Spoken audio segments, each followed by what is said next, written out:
தொடர்ந்து குடும்ப வாழ்க்கை ஆழமானதாய், வளமுள்ளதாய், உறுதியானதாய் இருக்க வேண்டுமானால் தொடர்ந்து 1 கொரிந்தியர் புஸ்தகம் 13ஆம் அதிகாரம் 5ஆம் வசனம் அதில் சொல்லப்பட்ட அடுத்த வார்த்தை தீங்கு நினையாது. அதனுடைய கருப்பொருள் என்னவென்றால், அன்பானவர்களே, திங்கிங் நோ ஈவில், ஒரு தீமையான காரியங்களை குறித்து இன்றைக்கு குடும்பங்களிலே பிரச்சனை வரும்போது தீமையான எண்ணங்கள் வருகிறது. அந்த வார்த்தையை படிக்கிறேன் கேளுங்கள். அந்த வார்த்தை சொல்கிறது, அது தீங்கு நினையாது. தினந்தோறும் பார்க்கிறோமே இந்த ஊடகங்களிலே, கணவனை கொலை செய்யும் மனைவி, மனைவியை கொலை செய்யும் கணவன், இதெல்லாம் அன்பானவர்களே தேவனுடைய அந்த இணைப்பு இருக்குமானால், கர்த்தர் அவருடைய வாழ்க்கையில் மையமா இருப்பாரானால், திங்க் நோ ஈவில், அவருடைய வாழ்க்கையில அன்பானவர்களே அந்த சிந்தனையே வராது. இதைத்தான் திரும்ப திரும்ப சொல்லுகிறேன், இந்த தீமையான சிந்தனை இன்றைக்கு திருச்சபைக்கு வருகிற அநேகர் கூட அந்த தற்கொலையின் அந்த ஆவி அநேகர் ஆட்டி படைக்கிறது. சின்ன சின்ன பிரச்சனைகள், சின்ன சின்ன போராட்டங்கள், சின்ன சின்ன கவலைகள், வளர்ந்தவர்கள் கூட, 60 வயது உள்ளவர்கள் கூட, 20 வயது உள்ளவர்கள் கூட, ஏதோ அவருடைய பிள்ளைகளுடைய ஏதோ சில வார்த்தைகள், அல்லாவிட்டால் மருமகளுடைய வார்த்தைகள், இதனால் கூட திருச்சபைக்கு ஒரு அநேகர் கூட they think evil. என் அன்பு தேவ பிள்ளையே, தேவன் உங்களை இணைத்திருப்பாரானால் உடைய வாழ்க்கையில தீங்கை நினைக்க மாட்டீங்க. இதைத்தான் திரும்ப அடிக்கடி சொல்கிறது, இனி நீ தீங்கை காண்பதில்லை. ஆங்கிலத்துல இந்த வார்த்தை இப்படி பயன்படுத்தப்பட்டிருக்கிறது, திங்க் நோ ஈவில். அதாவது அதனுடைய கருப்பு நோ கிரட்ஜிங், இந்த பழி வாங்கும் உணர்ச்சி இருக்காது. இந்த குடும்பங்களில எல்லாருக்குள்ளேயும் இந்த பழி வாங்கும் உணர்ச்சி, பெற்றோரை பழி வாங்கும் பிள்ளைகள் குடும்பத்தை மலிந்திருக்கிறது அநேக குடும்பங்களில். அது அவர் சொல்லுகிற வார்த்தை, நான் வேண்டாம் என்று சொன்னேன், நீங்கள் செய்தீர்கள், உங்களை பழி வாங்க போகிறேன். கணவனை பழி வாங்கும் மனைவி, மனைவியை பழி வாங்கும் கணவன், எல்லாருமே அன்பான் தேவ பிள்ளைகளே, ஒரு ஆழமான பலமான குடும்பம் அமைய வேண்டுமானால் நோ கிரட்ஜ், உங்களுக்குள்ளே அந்த பொறாமை வேண்டாம். நான் சொல்ல அடுத்த வார்த்தை தீங்கு நினையாது. இன்னைக்கு குடும்பங்களை பாருங்கள், என்றைக்கோ செய்த ஒரு காரியங்கள், யாரோ செய்த ஒரு தவறு, ஒரு 25 ஆண்டு 30 ஆண்டுகள் still they are in the grudge, அந்த ஒரு தீங்கான எண்ணம், இந்த தீங்கான சிந்தனை இந்த குடும்பங்களை ஆளுகை செய்கிறது. அடுத்து என்னுடைய குறிப்பு, வளமான உறுதியான வாழ்க்கைக்கு அடுத்த வார்த்தை 1 கொரிந்தியர் 13:6ஆம் வசனம், அநியாயத்தில் சந்தோஷப்படாமல். நாம் பொதுவாக அன்புக்கு பயன்படுத்துகிறோம். அதே வேளையில வளமான உறுதியான குடும்ப வாழ்க்கைக்கு அங்கே சொல்லப்பட்ட வார்த்தை அநியாயத்தில சந்தோஷப்படாமல், rejoicing not with the iniquity. அதாவது இந்த அநியாயத்தில அதாவது அவருடைய கருப்பொருள் என்னவென்றால், ஒருவர் நமக்கு விரோதியான ஒருவர், தீமைக்கு ஒருவர், ஒரு விபத்து, ஒரு வியாதி, எதுவும் அவருக்கு நடக்கிறது, நினைக்கிறோம் என் ஜபந்தான் இல்லை என்பானவர்களே, அநியாயத்திலே சந்தோஷப்படாதீர்கள். அதாவது குடும்ப வாழ்க்கையில கூட don't enjoy in a sinful life. அநியாயத்துல ஒருவேளை அவளுக்கு நடந்திருக்கலாம், அதற்காக என் அன்பு பிள்ளையே, நீங்கள் don't rejoice in their iniquity. அவனுடைய பலவீனத்தில், அவனுடைய சுகவீனத்தில், அவருடைய அந்த தோல்வியில் மகிழ்ச்சியா இருக்காதீர்கள். அது குடும்ப வாழ்க்கைக்கு நல்லதல்ல. அடுத்த குறிப்பு அதில் சொல்லப்பட்டிருக்கிறது, சத்தியத்தில் சந்தோஷப்படும். இன்றைக்கு பிரச்சனை வரும்போது சத்தியம் தவிடுபடி ஆகிறது. பிரச்சனை வரும்போது எவ்வளவு சத்தியம் கேட்கிறாங்க, ஆழமான சத்தியங்கள், மிகப்பெரிய பிரம்மாண்டமான சபைக்கு போகிறார்கள், பிரபலமான ஊழிடத்துல வளர்க்கப்படுகிறார்கள். ஆனால் பாடுகள் வரும்போது, பிரச்சனை குடும்பத்தில பிரச்சனை வரும்போது அநேக குடும்பங்களில் நாங்கள் பார்த்திருக்கிறோம், சத்தியம் பேசும்போது சத்தியம் ஈடுபடுவதில்லை. உங்க சத்தியத்தை ஓட வச்சீங்க. அப்படியானால் குடும்ப வாழ்க்கையை கட்டுவது சத்தியம் மட்டும்தான். அந்த வசனம் சொல்லுகிறது, சத்தியம்தான் உங்களை சந்தோஷப்படுத்தும். திரும்ப சொல்லுகிறேன், என்னை கேட்டுக்கொண்டிருக்கிற குடும்பங்களில பிரிவினையோடு, போராட்டங்களோடு, பயமான எண்ணங்களோடு, வாழ்க்கையின் ஏற்றத்தாழ்வோடு கொடுக்கிற என்பது பிள்ளையே, சத்தியம்தான் உங்களை சந்தோஷப்படுத்தும். அப்படியானால் அந்த சத்தியம் கணவனையும் சந்தோஷப்படுத்தும், மனைவியும் சந்தோஷப்படுத்தும். இன்றைக்கு பிரச்சனை என்னவென்றால், என்றைக்கு சபை தேவையில்லை, சத்தியம் தேவையில்லை, போதகர் தேவையில்லை, எனக்கு யாருமே தேவையில்லை, நானே எல்லாவற்றையும் பார்த்துக் கொள்வேன். இல்லை என்பவர்களே, உடைய வாழ்க்கை தறிக்கெட்டு போய்விடும். It is not a strong family. குடும்பம் இருக்கும், ஆனால் ஒரு ஆழமான அஸ்திவாரமுள்ள வளமுள்ள ஒரு குடும்பத்தை உங்களால் அமைக்க முடியாது. எனவேதான் எபேசியர் 5:25 சொல்லப்பட்டிருக்கிறது, மனைவிகளே உங்க மனைவிகளில் அன்பு கூறுங்கள். நான் சொன்ன பத்திங்களா நிறைய காரியங்கள், சாந்தம், பொறுமை, அமைதி, இது இல்லை. பொதுவாக நீங்க என்னோட வளங்களா இருக்கலாம். அப்படி பார்க்கிற குடும்பங்கள் 1000ல் ஒன்றுதான். கணவனுக்கு மனைவிக்கு ஏற்ற கணவன், கணவனுக்கு ஏற்ற அப்படி அமைவதில்லை. மிக பிரபலமான ஊழலுக்கே அமைவதில்லை. ஜான் வெஸ்லியுடைய மனைவி அவருக்கு ஏராளமான துன்பங்களை கொடுத்தவர்கள், ஆனாலும் அந்த மனைவியோடு அவர் வாழ்ந்தார். வில்லியம் கேரி அவருடைய மனைவி மனநலம் பாதிக்கப்பட்டு காலம் முழுவதும் துன்பத்தை கொடுத்தார்கள், ஆனால் அந்த மனைவி அவரோடு வாழ்ந்தார். நான் சொல்ல வந்த வார்த்தை, அன்பான் தெய்வ பிள்ளைகளே, கிறிஸ்து சபையில் அன்பு கூர்ந்தது போல ஒரு வழி இல்லை, ஒரு வழி இல்லை. Because you are united by God, you are joined by God. தேவனால் இணைக்கப்பட்டீங்க. வேதம் சொல்லுகிறது. நான் சொல்ல வந்த வார்த்தை, அன்பு கூறுங்கள். அந்த வசனத்தை திரும்ப திரும்ப அடிக்கடி வேதம் சொல்லுகிறது. தீத்துவின் புஸ்தகம் 2ஆம் அதிகாரம் 4ஆம் வசனம், தீத்து 2:4. அன்பானவர்களே, தேவ வசனம் தூஷிக்கப்படாதபடி நன்றாக கவனியுங்கள். அன்பான கணவன்மார்களே, அன்பான மனைவிமார்களே, வேதம் சொல்கிறது தேவனுடைய வார்த்தை தூஷிக்கப்படாதபடி. பாலிய ஸ்திரீகள் தங்கள் புருஷனிடத்திலும் தங்கள் பிள்ளைகளிடத்திலும், நான் சொல்ல வந்த ஒரே ஒரு கருப்பு என்னவென்றால், உங்கள் பிரச்சனை உங்களோடு கூட முடிவதில்லை, திருச்சபையை பாதிக்கிறது. நீங்கள் சார்ந்திருக்கிற அந்த சமயத்தை பாதிக்கிறது, உங்கள் போதவரை பாதிக்கிறது. திரும்ப சொல்கிறேன், தேவ வசனம் தூஷிக்காதபடி. அன்பு பிள்ளைகளே, நீ நினைக்கலாம், என் விருப்பத்தின்படி நான் வாழ்க்கை அமைத்துக் கொள்ளுவேன், என் விருப்பத்தின்படி நான் வாழ்வேன், இதெல்லாம் அப்படித்தான். நான் வேலை செய்கிறேன், நான் என்னை நான் பார்த்துக் கொள்வேன், எல்லாமே சொல்றாங்க. இந்த கணவன் வேண்டாம், நான் பார்த்துப்பேன், ஹாஸ்டல்ல இருந்துப்பேன், பிள்ளைகளை படிக்க வைப்பேன். It cannot be. நம்முடைய விளைவு தெரியுமா? தேவ வசனம் தூஷிக்கப்படுகிறது. திரையில பாருங்கள், தீத்துவின் புஸ்தகம் 2ஆம் அதிகாரம் 4ஆம் வசனம், தேவ வசனம் உங்களால் தூஷிக்கப்படாதபடி என் அன்பு பிள்ளைகளே, ஒரு நாளும் அதற்கு இடம் கொடுக்காதிருங்கள். முதலாவது, பலமான உறுதியான குடும்ப வாழ்க்கைக்கு லவ். இரண்டாவது, உறுதியான குடும்ப வாழ்க்கைக்கு லாயல்டி. அங்கே ஒரு உண்மைத்தன்மை தேவை. இந்த குடும்பங்களில் உண்மைத்தன்மை இல்லை. கணவன் எங்கு போகிறார் தெரியாது, மனைவி எங்கு போகிறார் தெரியாது. கணவனுடைய அந்த பாஸ்புக்கை மனைவி பார்க்க உரிமை இல்லை, மனைவியின் பாஸ்புக்கை கணவன் பார்க்க உரிமை இல்லை. ஆரம்பத்திலே சொன்னேன், மனைவியினுடைய தொழில் அந்த செல்போனை பார்ப்பதற்கு கணவனுக்கு உரிமை இல்லை. அதே போல மனைவிமார்களுக்கும் தன் கணவனுடைய செல்போனை பார்ப்பதற்கு உரிமை இல்லை. யோசித்து பாருங்கள் என் அன்புடைய பிள்ளைகளை.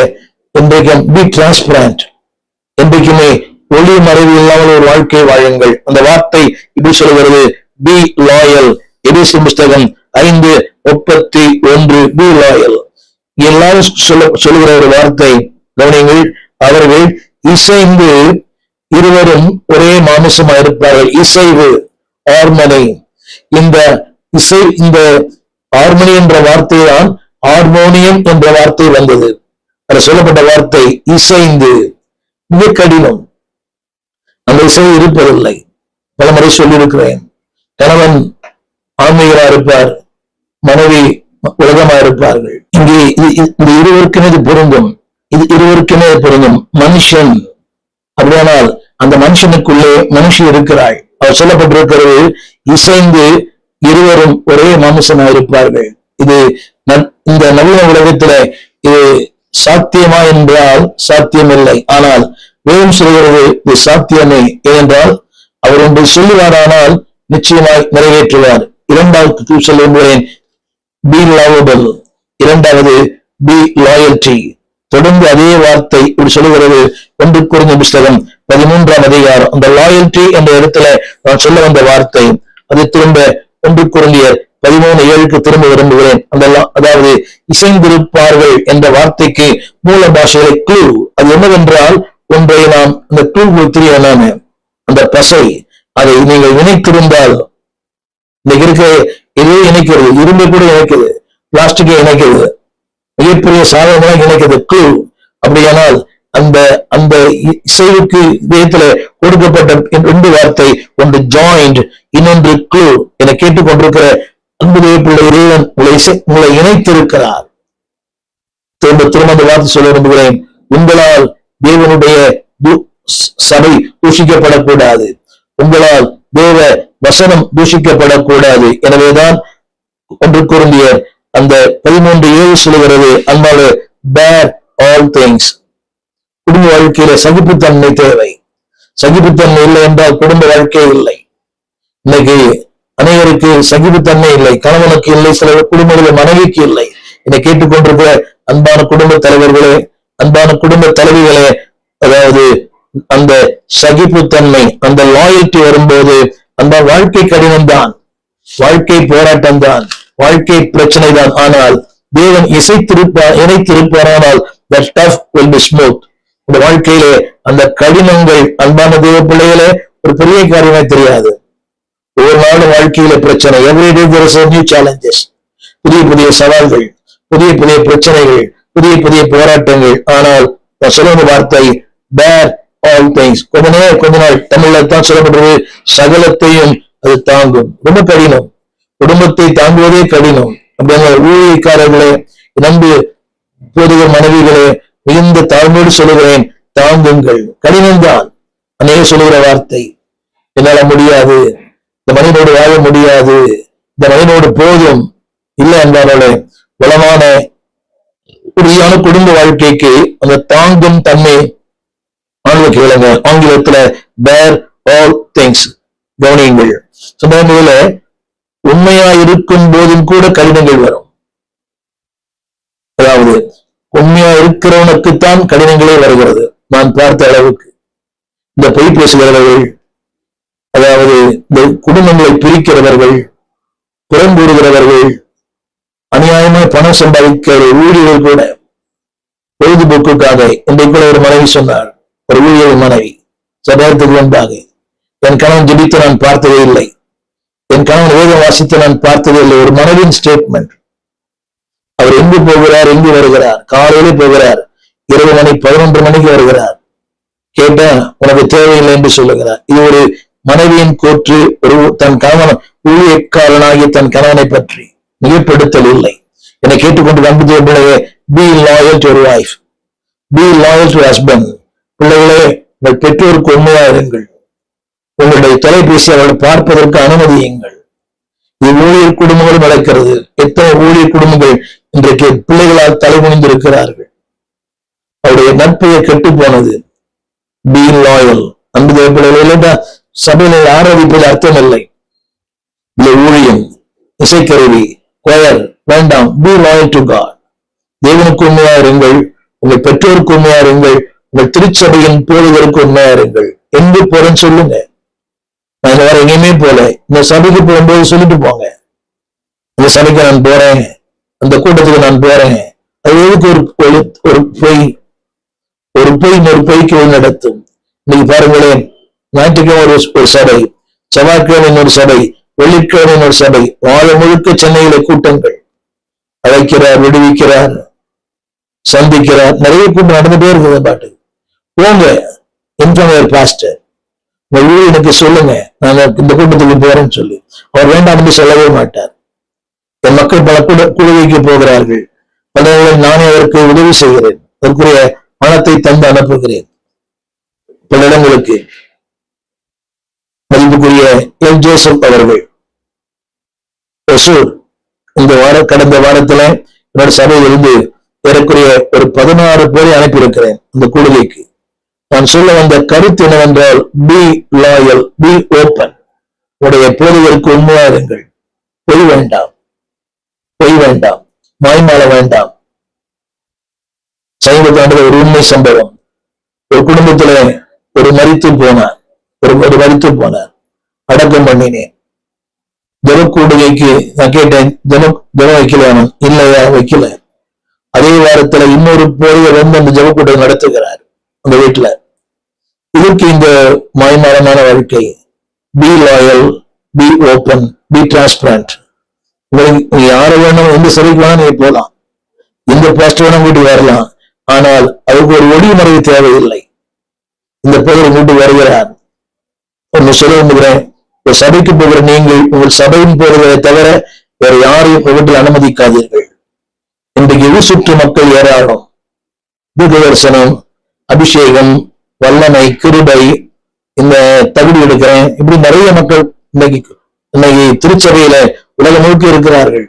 திரும்ப சொல்லுகிறேன், உங்களுக்காக ஜெபிக்கிறவங்க போகிறவர் மட்டும்தான். அவர்தான் உங்கள் ஆத்துமாக்களுக்கு உத்தரவாதம் பண்ணுகிறவர். அந்த போர் பிடிக்கவில்லை என்றால் நீங்கள் எந்த சபை விரும்புகிறோம் அந்த சபைக்கு போங்க. B loyal to the church. அந்த சபைக்கு உண்மையா இருங்க. நான் சொல்ல வந்த கருத்து என்னவென்றால், பேர் ஆல் திங்ஸ். மாடல் உண்டு. திருச்சபையில கூட பாருங்களேன், திருச்சபையில ஒரு வாரம் மைக் தரல, ஒரு வாரம் பாட வைக்கல, ஒரு வாரம் கோயில்ல அவரை ஏத்தல, ஒரு வாரம் அவர் 4வது பாட்டு வர்றாரு, அவருடைய கோயில ஏத்த முடியும்? உடனே அவர் ஒரு பட்டிமன்றம், அவருக்கு ஒரு கூட்டம், அவரை ஆதரிக்க ஒரு 10 பேர். நீங்க உங்க வாழ்க்கை நல்லா இருக்காது. bear all things even your trials, bear all things even your failure. உங்கள் தோல்விகளும் கூட எல்லாவற்றையும் நீங்கள் தாங்கிக் கொள்ளுங்கள். பல நேரங்களில கவனிக்கணும், நம்முடைய வாழ்க்கையே தலைகளாய் மாற்றி போடும். But be loyal. நாம் யோகம் வாழ்க்கையில பார்க்கிறோம். அந்த யோகம் 1ஆம் அதிகாரம் சொல்வது கடைசி வசனத்துல, இவை எல்லாவற்றிலும் யோபு பாவம் செய்யவில்லை. அந்த யோபு 1ஆம் அதிகாரத்தில் கடைசி வார்த்தை சொல்கிறான், கர்த்தர் கர்த்தர் கர்த்தர். எவ்வளவு பெரிய மேன்மையான ஒரு வார்த்தை. 2வது குறிப்பு, பிலீவ் ஆல் திங்ஸ். நம்புங்கள், உங்கள் கணவரை நம்புங்கள், உங்கள் மனைவியை நம்புங்கள். இன்னைக்கு இருக்கிற மிகப்பெரிய வியாதிய சந்தேகம் தான். சந்தேகம் பெரிய ஒரு நோய். அந்த நோய் வந்துட்டா அதை தீர்க்க யாராலும் முடியாது. இந்த குடும்பங்களிலே சந்தேகம் சந்தேகம் சந்தேகம். Number 1, trust the Lord, trust your husband, trust your wife. 2 தேவ பிள்ளைகளை வளமான வாழ்க்கைக்கு, உறுதியான குடும்ப வாழ்க்கைக்கு நான் சொல்லுவேன், believe all things, be loyal, trust your wife. மனைவியை நம்புங்கள். நம்ப முடியாத நிலையில் இருக்கலாம், நல்லாவே தெரியும் அந்த அம்மா துணிகரமா செலவு பண்ணது. நிறைய குடும்பங்களை பார்க்கிறோம். நிறைய குடும்பங்கள் உழைத்து சம்பாதிக்கிற கணவன், அது துஷ்பிரயோகம் பண்ணுகிற மனைவிமார்கள். அதே போல கஷ்டப்பட்டு சம்பாதிக்கிற மனைவி, துஷ்பிரயோகம் பண்ணுகிற கணவன். 2 ஆண்டுகள் வெளிநாட்டுல வேலை செய்கிறார், வரும்போது வெறும் கையோடு வருகிறார். கேட்டா, நான் அவருக்கு தந்தேன், இவருக்கு தந்தேன், இவருக்கு தந்தேன், ஆனா கட்டின மனைவிக்கு ஒண்ணுமே கொடுக்கல. எப்படி மனைவி குடும்ப வாழ்க்கை நடத்த முடியும்? திரும்ப சொல்கிறேன், பி லாயல். 3வது குறிப்பு, அன்பான தேவ பிள்ளைகளே, அடுத்த வசனத்தில் எழுதப்பட்டிருக்கிறது 1 கொரிந்தியர் 13:7, சகலத்தையும் சகிக்கும். ஆங்கிலத்தில் பயன்படுத்தப்பட்ட வார்த்தை, ஆங்கிலத்தில் enduring all things. ஆரம்பத்தில் சொன்னேன், கவனிங்க, அந்த சகிப்புத்தன்மை கேளுங்கள். அது ஒரு வரம், அது ஒரு கிருபை. என்ன நினைக்கிறாங்கன்னா, ஒரு சகித்து கொண்டு போனால் அவர் பலவீனமானவர் இல்லை. weakness is not a weakness. இந்த நாளிலே பலவற்றுக்காக ஜெபிக்கிறீங்க, வரங்களுக்காக, வல்லமைக்காக, கிருபைகளுக்காக, ஊழியத்தில பெயர் பெற வேண்டும், பிரஸ்தாமா இருக்க வேண்டும், ஒரு பெரிய தலைவரா இருக்க வேண்டும், great leader and familiar leader, அதெல்லாம் தேவையில்லை. ஆண்டவரின் சகிப்பு தன்மை தாரும். இந்த நபரை சந்திக்க, இந்த நபரோடு கூட உறவாட, நபரோடு சேர்ந்து வாழ சகிப்புத்தன்மை தாங்க. நிச்சயமாய் அதை தருகிறவர், கவனியுங்கள், எந்த சூழ்நிலையிலும் உணவளித்துவார். ஆங்கிலத்தில் பயன்படுத்தப்பட்ட வார்த்தை endure all things. கவனிங்க, loyalty stick out. அது அந்த உண்மை இருக்குமானால் அது பிரிக்கவே முடியாது. எனவே இந்த நாளில அந்த உண்மை இருக்குமானால் சகிப்புத்தன்மை ஒரு அனாதையா விடாது. குறித்துக் கொள்ளுங்கள், you will not be abandoned. அந்த சகிப்புத்தன்மை ஒரு நாளும் உங்களை தனியே விடாது, உங்களை அனாதையா இருக்க விடாது. அது மட்டுமல்ல, எல்லாவற்றையும் நம்புங்கள். தமிழ் விதத்தில் எழுதப்பட்டிருக்கிறது, நம்பும், சகலத்தையும் நம்பும். அடுத்த வார்த்தை அது சொல்லப்பட்டிருக்கிறது, சகலத்தையும் விசுவாசிக்கும். ஆங்கிலத்தில் பயன்படுத்தப்பட்ட வார்த்தை hope all things. நிச்சயம் சொல்லுங்க, ஒரு நம்பிக்கை, என் வாழ்க்கை மாறும், என் கணவன் மாறுவார், என் மனைவி மாறுவார்கள். ஏனென்றால் உங்கள் ஜெபத்தை கேட்கிறவர் கர்த்தர், உங்கள் கண்ணீரை பார்க்கிறவர் கர்த்தர், உங்கள் பெருமூச்சை பார்க்கிறவர் கர்த்தர். நீ கணவனா இருக்கலாம், உங்கள் பெருமூச்சை பார்க்கிறார். எத்தனையோ கணவர்கள் மனைவியினால் இன்னைக்கு மனநோயாக இருக்கிறார்கள், அது உண்மை. எத்தனையோ மனைவிகள் கணவனால் மனநோயாக இருக்கிறார்கள், அதுவும் நடக்கிறது, இதுவும் நடக்கிறது. நான் சொல்ல இந்த 3 காரியங்கள், bear all things, எல்லாவற்றையும் பொறுத்துக் கொள்ளுங்கள். இரண்டாவது, believe all things, நன்மையே நடக்கும், அழைத்தவர் கைவிடவே மாட்டார். மூன்றாவது, hope all things, ஒரு பெரிய நம்பிக்கையோடு வாழுங்கள். இன்றைக்கு எல்லாவற்றையும் என்றைக்கா ஒரு நாள் உங்க வாழ்க்கை தலைவராய் மாறும், மாறுமே, எல்லாம் மாறுமே. 4வது குறிப்பு, endure all things. 3வது குறிப்பு சொல்லுங்களே, அதாவது உறுதியான ஆசீர்வாதமான குடும்ப வாழ்க்கைக்கு 3வது ரெஸ்பெக்ட், ஒருவரை ஒருவர் கனம் பண்ணுங்கள். இன்றைக்கு அது மிக குறைந்து இருக்கிறது. ஒருமையில் பேசுகிற மனைவி, வேலைக்காரியோடு கீழ்த்தனம் நடத்துகிற கணவன் ஒருமையிலே பேசுகிறார். அது இன்றைக்கு நவீன உலகத்திலே மாடர்ன். கணவனை பேச சொல்லி மழைக்கு மனைவியில் இருக்கிறார்கள். மனைவியை கீழ்த்தரமாய் பேசுகிற கணவன் இருக்கிற பிள்ளைகளுக்கு மத்தியில அந்த பிள்ளைகள் எப்படி மதிக்கும்? Respect your wife, respect your husband. நான் கொடுக்கிற அந்த வார்த்தை எபேசியர் 5:22, அந்த வார்த்தை எப்படி சொல்லுகிறது? அதாவது மனைவிகளே தமிழ்ல கீழ்ப்படுகிறது போல. அடுத்த வார்த்தை, உங்கள் சொந்த புருஷருக்கு கீழ்ப்படியுங்கள். ஒரு பெரிய அங்கலம் பண்ணி கேட்க வேண்டிய ஒரு வார்த்தை. எல்லாரும் கனம் பண்ணலாம், நீங்க உங்க உறவுகளை கனம் பண்றீங்க, மற்ற மக்களை கனம் பண்றீங்க, ஆனா சொந்த புருஷனை கனம் பண்ணுகிறவர்களுக்கு குறைவு. அதே போல ஆண்கள் கூட அடுத்த பெண்களை கனம் பண்றாங்க சிஸ்டர், ஆனா மனைவிய ஏய் வாடி போடி. Honour your wife, honour your husband. இங்க சொல்லப்பட்ட வார்த்தை அன்பான தேவ பிள்ளைகளே, அப்படி நீங்க கனம் பண்ணும்போது you will have a long term success. இந்த வாழ்க்கையில நீண்டகால வெற்றியை கர்த்தர் உங்களுக்கு தருவார். you will have a long term success. ஒரு குறுகிய கால வெற்றி அல்ல. when you respect your husband, when you respect your wife, அது நடக்கும்போது you will have a long time success. அந்த வார்த்தை சொல்லுகிறது திரும்ப திரும்ப எபேசியர் 5:24, சபையானது கிறிஸ்துவுக்கு கீழ்ப்படுகிறது போல. நீங்கள் சபையானது கிறிஸ்துவ கீழ்ப்படுகிறது போல. நீங்க ஒரு கேள்விக்குறி வைக்க வேண்டும். கீழ்ப்படுவீங்களா? ஊழியனுக்கு, உங்களுடைய ஸ்ரீச்சபைக்கு, சத்தியத்துக்கு, வசனத்தை கீழ்ப்படுவீங்களா? ஜனத்துக்கு வருவதில, ஆண்டு கொடுப்பதில இந்த வாசலுகிறது. அந்த வார்த்தை கீழ்ப்படிந்த சபையானது கிறிஸ்து கீழ்ப்படுகிறது போல. சொல்கிறது எந்த காரியத்திலும் கீழ்ப்படிந்தவர்கள் 2 பேருக்குமே. நான் சொன்ன குறிப்பு பி, தமிழ் வேதத்துல கீழ்ப்படிந்திருங்கள், ஆங்கில வேதத்துல பி ரெஸ்பெக்ட். ஒவ்வொரு நாளும், அதாவது அந்த வார்த்தை என்னவென்றால், கீழ்ப்படிந்திருக்கும் போது நீங்கள் பாவத்தில் விட மாட்டீர்கள்.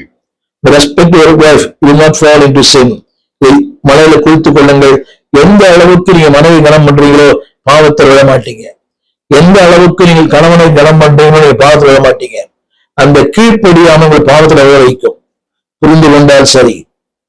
disrespect your husband, அவனுக்குள்ள சலிப்பு வரும். அதே போல when disrespect your wife, அந்த அம்மாக்குள்ள சலிப்பு வரும். விளைவு என்ன தெரியுமா? தவறான வாழ்க்கை, தவறான முடிவு, தவறான செயல்கள், தவறான உறவு, தவறான சிந்தை. இது கிறிஸ்துவ குடும்பம் நடக்கிறது. Respect your wife in all matters, all manners. தொடர்ந்து நன்மைகளை குறித்து நான் பேச விரும்புகிறேன். 1வது குறிப்பு, a strong marriage sanctifies the home. அந்த ஆழமான, வளமான, அஸ்திவாரமான ஒரு உறுதியான அந்த குடும்ப வாழ்க்கை உங்களை பரிசுத்தப்படுத்தும், வீட்டை பரிசுத்தப்படுத்தும், உங்கள் பிள்ளைகளை பரிசுத்தப்படுத்தும். தெரியல பாருங்கள், strong marriage will sanctified. நான் கூப்பிட்டு சொல்கிறேன். Number 1, it sanctifies. Number 2, it qualifies. Number 3, it make a witness. Number 4, a brighter generation. 4 குறிப்புகளை ஒன்றா சொல்ல முடியும். Number 1, அன்பானவர்களே, அதாவது தேவன் விரும்புகிற அந்த குடும்ப வாழ்க்கை, லவ், லாயல், ரெஸ்பெக்ட். இது 3 இருந்தால் ஒரு குடும்பம் பரிசுத்தமான குடும்பமா இருக்கும். A strong marriage sanctify the home. உடைய வீட்டை பரிசுத்தமாக்கும், உங்கள் பிள்ளைகளை பரிசுத்தமாக்கும், உங்களையே பரிசுத்தமாக்கும். எபேசியர் 5:21-22 அதுல சொல்லப்பட்ட வார்த்தை அப்படி செய்யும் போது வேதம் சொல்லுகிறது, அன்பானவர்களே, கர்த்தர் உங்கள் குடும்பங்களிலே வாசமாயிருப்பார். அது இன்னொரு வார்த்தை சொல்லுகிறது, இன்னொரு வார்த்தை 5:29 தேவன் உங்களை போஷித்து காப்பாற்றுவார். பாருங்கள், அந்த லாயல்டி, அந்த லவ், அந்த ரெஸ்பெக்ட், அன்பு, உண்மை, மரியாதை, இது மூன்றும் இருக்கும்போது உடைய குடும்ப வாழ்க்கை அன்பாலே ஒவ்வொரு நாளும் God sanctifies your room. உடைய குடும்பத்திலே பரிசுத்தம் விளங்கும், நீதி விளங்கும், மகிமை விளங்கும், மாட்சிமை விளங்கும், தேவனுடைய மகத்துவங்கள் விளங்கும். வேதம் சொல்கிறது, அப்போது அதனுடைய கருப்பு என்னவென்றால் God will be the center. அவர் மையமாக இருப்பார். தாங்கும் கிருபை, தப்புவிக்கும் கிருபை, சகிப்பும் தன்மை, இதெல்லாம் இருக்கும்போது, தேவன் மையமா இருக்கும்போது குடும்ப வாழ்க்கை ஒவ்வொரு நாளும் பரிசுத்தமாகும். காலம் சென்ற சுந்தரமையா சொன்ன அவருடைய திருமணத்துக்கு அடுத்த வாரம் சபையில அவர் சொன்ன ஒரு சாட்சி. ஒரு மூத்த போதவர் அவரோடு வாழ்ந்து சொன்னார். அவர் திருமணமான அடுத்த வாரத்துல சபையில சொன்னாராம், கடந்த வாரத்தை விட இந்த வாரம் என் பரிசுத்தம் கூடி இருக்கிறது. எத்தனை ஆழமான வார்த்தை! கடந்த வாரத்தை விட இந்த வாரம் என் பரிசுத்தம் கூடி இருக்கிறது. அப்படின்னா ஒரு உறுதியான குடும்ப வாழ்க்கை இட் சாங்டிஃபைஸ் யூ. அன்பு சகோதர சகோதரிகளே, அவர் தவறான பாதைக்கு செல்ல மாட்டார். அவளும் அந்த மனைவியும் தவறான பாதைக்கு செல்ல மாட்டார்கள். இன்றைக்கு ஏன் தவறான பாதை? திருப்தி இல்லை, குடும்பத்துல மரியாதை இல்லை, குடும்பத்துல அன்பு இல்லை, குடும்பத்துல உண்மை இல்லை. எனவேதான் going a wrong way. திரும்ப சொல்லுகிறேன், a strong marriage sanctifies your family. உங்க குடும்பத்தை பரிசுத்தப்படுத்தும், உங்க குடும்பத்தை மேன்மைப்படுத்தும். 1 கொரிந்தியர் 7:14 அதுல சொல்லப்படுகிறது, பரிசுத்தமாக்கப்படுகிறாள், பரிசுத்தமாக்கப்படுகிறான், பரிசுத்தமாக இருக்கின்றன. திரையில பாருங்கள், 1 கொரிந்தியர் 7:14 அந்த ஒரே வார்த்தை சொல்கிறேன், பரிசுத்தமாக்கப்படுகிறாள்.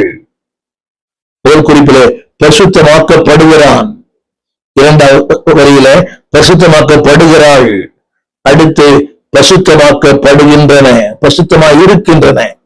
கவனிக்க வேண்டும். 3ஐ ஹைலைட் பண்ண விரும்புகிறேன்.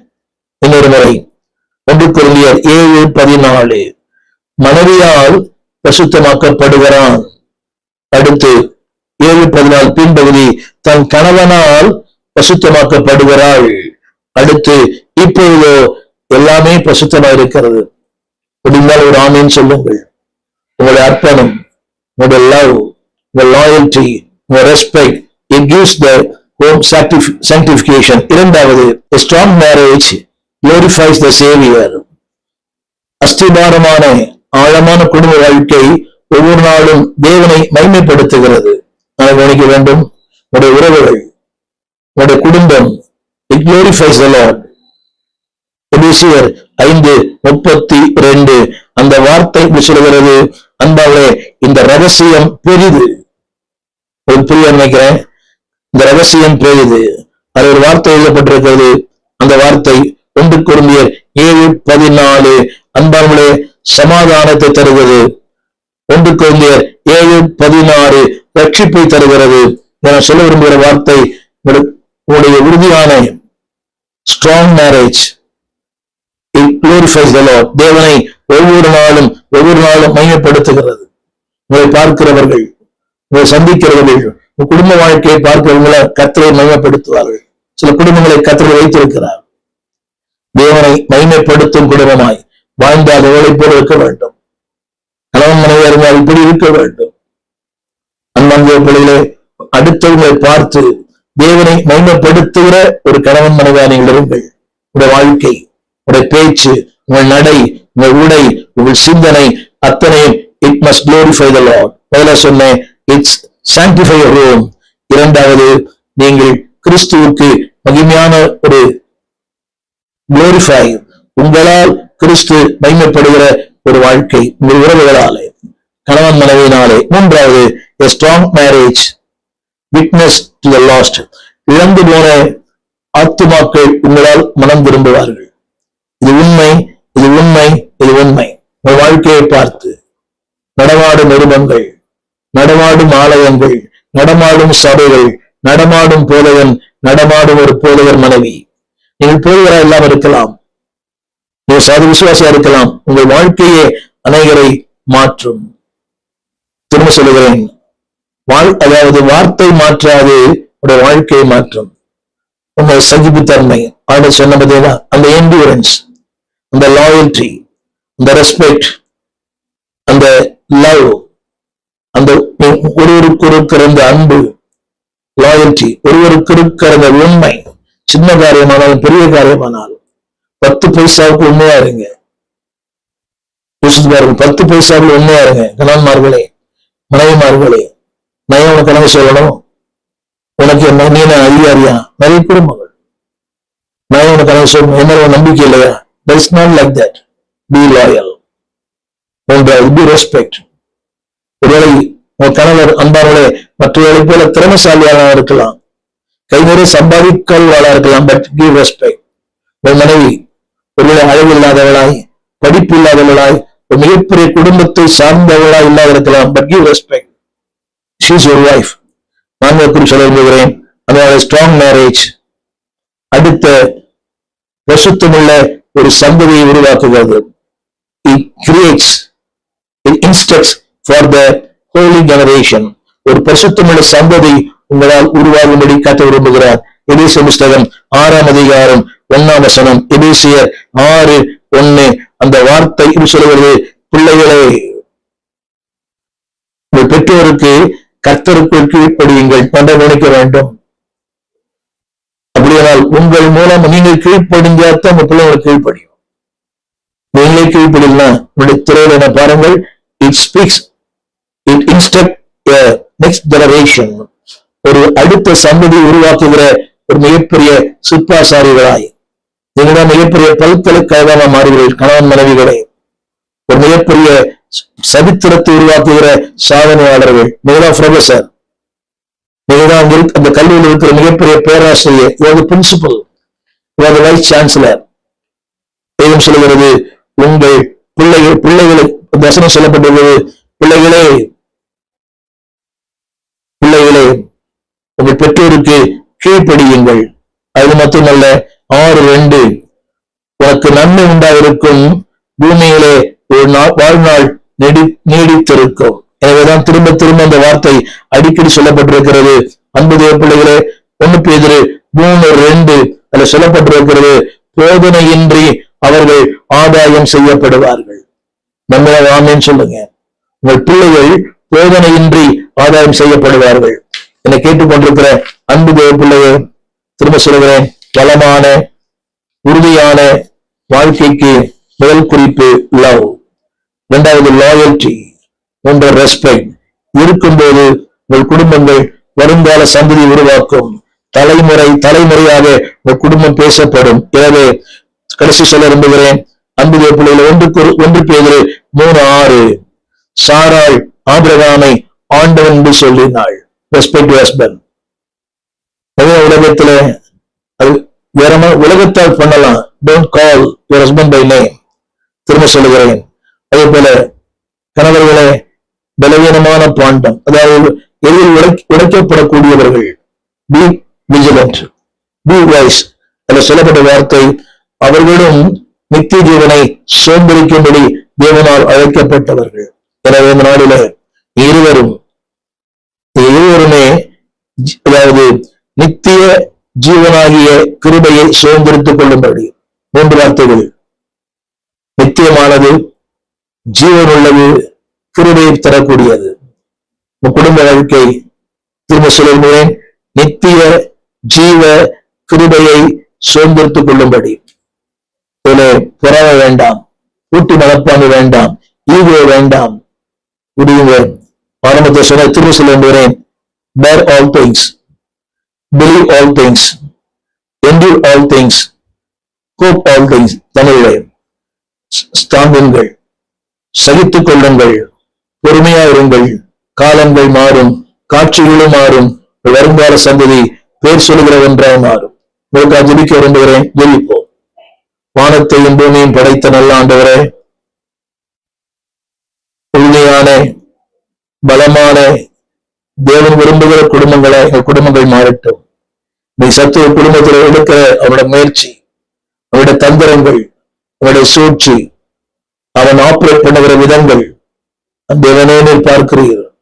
தெய்வத்தோடு வாழ்ந்து ஞானத்தோடு வாழ்ந்து நித்திய ஜீவனை சுதந்திரிக்க, கிருபையை சுதந்திரிக்க இது இழந்து போகாதபடி ஸ்ட்ராங் மேரேஜ் சாங்டிஃபைஸ் அவர் ஹோம், இதை பசுத்தமாக்குகிறது. ஸ்ட்ராங் மேரேஜ் குளோரிஃபைஸ் தி லார்ட். எங்களுடைய குடும்ப வாழ்க்கை தேவனை மகிமைப்படுத்துகிறது. எங்களுடைய குடும்ப வாழ்க்கை வருங்கால வளமான சந்தை உருவாக்குகிறது. Next generation. அது மாத்திரமல்ல, என்னுடைய குடும்ப வாழ்க்கை அனைவரை ஆதாயப்படுத்துகிறது. அப்படிப்பட்ட வாழ்க்கை வாழ எங்களுக்கு சகாயம் பண்ணும். கிருபைதாங்க. எல்லா எதிர்வினைகளை மாற்றும். நம்மளை புரிந்து கொள்ளுகிற ஒரு வாழ்க்கையை தாங்கப்பா. இந்த லாயல்டி, இந்த லவ், இந்த லேபர் உங்களுடைய வாழ்க்கையில் இருக்கட்டும். சத்து கொண்டு வருவது எல்லா எதிர்மறையான எண்ணங்கள், எதிர்மறையான சக்திகள், அந்த உணர்ச்சிகள் எல்லாவற்றையும் இயேசுவின் நாமத்திலே சபிக்கிறோம். பசுத்தமுள்ள குடும்பங்களாக, தேவன் மகிமைப்படுகிற குடும்பங்களாக, வருங்கால சந்ததி உருவாக்குகிற குடும்பங்களாக என் குடும்பங்கள் மாறட்டும். அர்ப்பணிக்கிறோம். அதற்கேற்ற வாழ்க்கை வாழ ஒவ்வொரு கணவனுக்கும் ஒவ்வொரு மனைவிக்கும் கிருபைதாங்க. பேசுங்க, உருவாக்குங்க, இந்த கரத்துல எடுத்து பயன்படுத்துங்க. இந்த குடும்பம் மிகப்பெரிய பல்கலைக்கழகமாய் மாறட்டும். நல்லதொரு குடும்பம் பல்கலைக்கழகம். இந்த குடும்பங்கள் அப்படியே மாறட்டும் ஐயா. அநேகர் மாணவர்கள் கற்றுக்கொள்ளட்டும்.